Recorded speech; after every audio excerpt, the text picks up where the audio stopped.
السلام عليكم. هذا بسكت سريع على السريع، كان عندي سفر وسويته سريع جدا. هسه طلعته من الفرن، ما يحتاج وقت ابدا.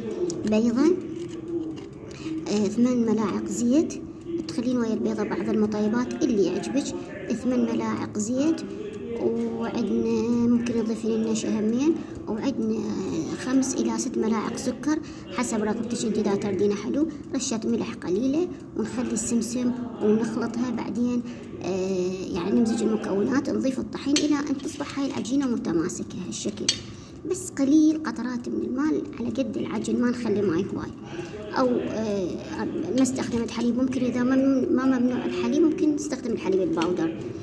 وطلعته هسه من الفرن، اصبحت بسكت بطعم السمسم، مطعم بالسمسم، راقي جميل جدا، يفيد باوقات السفر. هسه انا عندي سفر وراح اتاخر، فسويته على السريع يفيد اوقات السفر.